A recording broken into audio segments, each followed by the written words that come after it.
The stadium buzzed with cheers, camera flashes, and proud tears, until two security guards singled out an older black man in the front row. "Sir, we need you to leave," one barked, his tone louder than the music. But before he could even take a step, four sharply dressed men in uniform rose from the crowd. One of them spoke, low but firm. "You're not touching him." The ceremony wasn't about to be remembered for a diploma, it was about to become a national headline. Thunderous applause echoed across the steel beams of the packed stadium as the final batch of graduates lined up. Proud families stood and waved, banners flew high, and the unmistakable rhythm of pomp and circumstance echoed off concrete walls. Amid all this, Isaiah Brooks, a 62-year-old retired Marine Corps Master Sergeant, sat motionless in the front row, his calloused hands clutching a bouquet of white tulips. His eyes, framed by deep lines earned in war zones and working-class hardship, stayed fixed on one girl in particular, Maya Brooks, his daughter. He hadn't slept the night before, not because of the chronic back pain that came from jumping out of helicopters in the 90s, but because this moment was never supposed to happen. A black man from South Chicago who'd enlisted to escape poverty, fought in 3 deployments and worked 3 jobs just to keep Maya in school, this was his reward. But as the national anthem played and the flag waved, 2 white uniformed security guards approached him. They leaned in, disrupting his sacred moment. "Sir, we've had a report. You're making some of the other guests uncomfortable." Isaiah furrowed his brow. "Say again?" "You don't have proper seating clearance. We need you to leave, now." Nearby, parents started to glance over, phones raised, whispers grew. "I was told this was open seating. My daughter gave me this row," he replied calmly, but the steel in his voice was unmistakable. "I don't care what you were told. You need to move or you'll be escorted out." Isaiah rose, not in submission but in quiet dignity. Years of training had taught him how to suppress the fire burning inside, but he didn't need to speak, because the moment he stood, 4 men in dress blues stood too. One wore a Navy SEAL trident, another a Green Beret patch, a third an Air Force pararescue badge, the 4th a Marine like him, Lieutenant Colonel Jared Mackey. They didn't shout. They didn't threaten. They just walked over and formed a square around Isaiah, standing shoulder to shoulder like they were back in the desert. "You're not moving this man," Mackey said quietly, locking eyes with the security supervisor. "He's the reason most of us ever made it home." The guards hesitated. Radio chatter sparked in their earpieces. "This man," Jared continued, "saved my life in Ramadi. I'd be a photo on a wall if it weren't for him." Phones recorded. Whispers stopped. A silence swept the stadium like a wave. The head of security took one look at the approaching camera crews and the tension in the air, and backed off. "No problem, sir. Carry on." But the damage had been done, and Isaiah's heart, it wasn't angry, it was tired. Isaiah sat back down, barely aware of the roaring applause around him. His fingers tightened around the bouquet as if grounding himself to the moment. The incident was over, but not really. You don't shake off humiliation like that, especially not when it's public, unjust, and directed at a man who's sacrificed everything. But what happened next wasn't in the program, because just as the announcer called, "Valedictorian Maya Brooks, please step forward," the crowd's eyes darted from the stage to Isaiah, back to the stage again. Maya didn't walk forward right away. Instead, she stepped out from the line of graduates, took the microphone in her hands, and scanned the entire stadium with fire in her eyes. "I wasn't going to say anything personal," she said, her voice steady and powerful. "But I just watched security try to remove my father from the front row of my graduation." Gasps rippled. Phones came up. The dean shifted uncomfortably. "That man," Maya continued, pointing straight to Isaiah, "is the reason I'm standing here. He didn't miss a single parent-teacher conference. He worked security at nightclubs just to buy my textbooks. He stitched his boots until the soles gave out so I could have new shoes. and he served this country twice as a Marine. Cheers erupted, applause thundered. But Maya raised her hand for silence. When you try to humiliate a black veteran at his daughter's graduation, you don't just insult him, you shame this entire institution. You tell every student of color watching that, even after all the hard work, even after the medals, the sweat, the blood, it's still not enough. The silence that followed was seismic. I won't accept this degree unless he's on stage with me. The audience exploded. Not with confusion, but with standing ovation. People rose in droves. Veterans saluted. Even students who didn't know Maya stood with tears in their eyes. Isaiah looked down at his worn shoes, trembling. He hadn't cried in 20 years, not through war, not through poverty. But in that moment, with 4 servicemen escorting him, toward the stage he broke. As he walked up the steps, Maya held out her hand. "No, Daddy, you don't shake my hand. You stand beside me." And for the first time in his life, Isaiah stood in the spotlight, not as a soldier, not as a statistic, but as a father, a hero, a man who deserved to be seen. After the ceremony, reporters swarmed them. Cameras flashed. "Sir, what do you have to say?" Isaiah simply said, "Kindness raised my daughter, and she returned it today." But behind the scenes, the story didn't end, because someone powerful was watching that clip online. And the kindness Isaiah once gave a stranger 20 years ago was about to return with interest. By the time the sun dipped below the horizon, the video had already hit 1 million views. Clipped from a shaky phone recording, the footage showed Maya Brooks on stage, fire in her voice calling out injustice with the kind of poise that silenced entire rooms. The crowd's roar, Isaiah's trembling hands, the 4 servicemen standing at his side, it all played like a movie. By midnight, every major outlet had the headline, "Valedictorian refuses to graduate unless black veteran father stands beside her." Marine nearly kicked out of daughter's ceremony until brotherhood intervened. America watches a daughter rewrite the rules of honor. But while the nation buzzed, Isaiah stayed quiet. He sat on the edge of his small twin, a bed in a 1-bedroom apartment on the south side of Chicago, the same one he'd rented for the past 15 years. Paint peeled from the ceiling. The heater rattled like it had lungs. The tulips he'd carried lay gently in a vase by the window, half open, like his heart had been for so long. Maya had offered to bring him home, but Isaiah wasn't ready to face anything more than silence, that is, until his old flip phone rang. Unknown number, Master Sergeant Brooks. The voice said, "This is Elias Brennan. I doubt you remember me." Isaiah stood up slowly, as if the name had jolted something long dormant in him. "Private Brennan?" Isaiah asked, disbelief crawling into his voice. "From Al-Assad?" "Yes. Sir, I was just a skinny kid in a comms tent. You dragged me out after the IED blew. I never said thank you." Isaiah's jaw clenched. The memory hit like a freight train. Smoke, fire, the dead weight of a barely breathing 20-year-old on his back. "You were unconscious," Isaiah replied softly. "Didn't expect to thank you." "Well," Elias continued, "I'm calling. Now I'm the co-founder of a tech firm in San Francisco. We watched the video, that moment on stage. It ripped something open in people. The whole damn country's watching. And frankly, we're ashamed it even happened."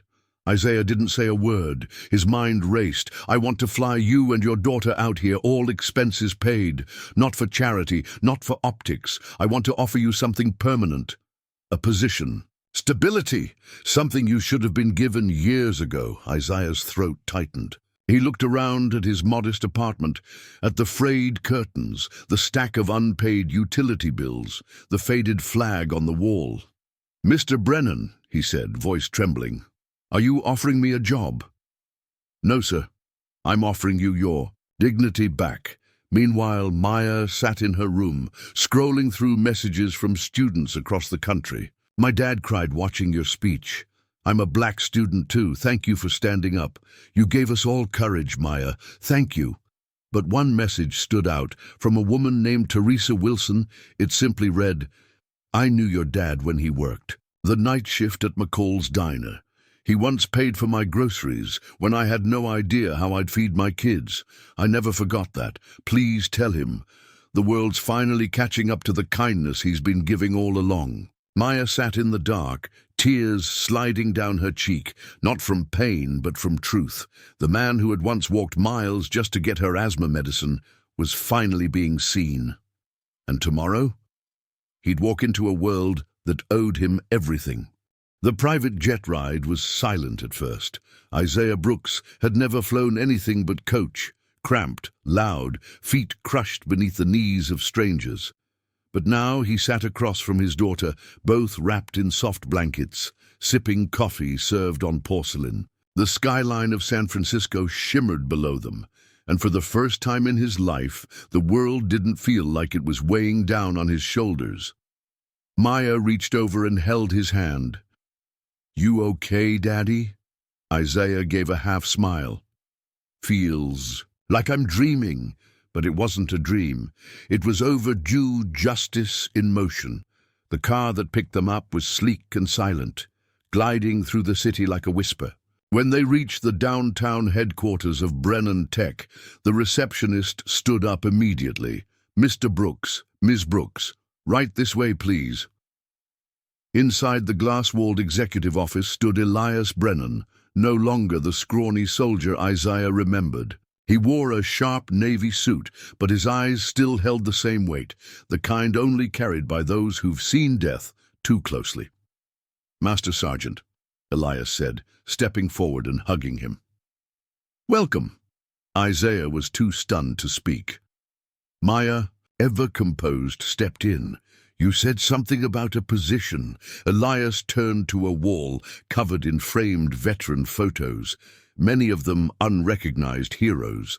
"We're launching a new division, Project Valor, a program that matches retired veterans with students from underserved communities, not just mentorship, paid training, leadership work, dignity work." He turned back to Isaiah. "I want you to head it." Isaiah shook his head slowly, voice gravelly. "I've never worked in an office. I don't even own a suit." "You don't need one," Elias said. "You already walk like a man people follow. That's all that matters." For a moment, Isaiah looked out the window, at the glimmering towers, the sun streaking the horizon, and finally let himself believe, maybe, just maybe, this world still had a place for men like him. Later that week, Maya stood in front of a packed auditorium, this time not for graduation, but to introduce her father at the company's launch of Project Valor. "Most people think heroes wear capes," she said, her voice strong. "But my father wore steel-toe boots, worked double shifts, and carried me through a world that didn't. Want him to succeed?" As Isaiah walked onto the stage, applause swelled. But one face in the front row made him pause, an older man, white, slight limp. "Colonel Dane Myers," Isaiah whispered to himself. It had been 25 years. After the ceremony, the man approached him quietly. "I heard what happened at your daughter's graduation," Dane said. "I wanted to come see it myself. I just retired, thought you should know. Your name still rings out at Camp Pendleton." Isaiah blinked. "I figured most forgot me." Dane smiled. "You raised a hell of a daughter, and now you're raising a generation." Then he handed Isaiah something small, a pin, old, bronze, worn. It read, "For valor and integrity, brotherhood never forgets." And Isaiah? He just closed his hand around it. No words, just breath, just meaning. That night, Isaiah stood on the hotel balcony with Maya beside him. The city glowed like a promise kept. "I think I'm ready to stop surviving," he said softly. "You already have," she replied. "Now it's time to live." And in that still moment, the silence wasn't empty, it was earned. 2 months later, Isaiah Brooks stood in front of the National Capitol building, not in dress blues, not behind a protest sign, but behind a podium. His image was broadcast live on national television. Networks paused their usual coverage. Thousands gathered in the square, some holding flags, others holding photos of their own silent heroes.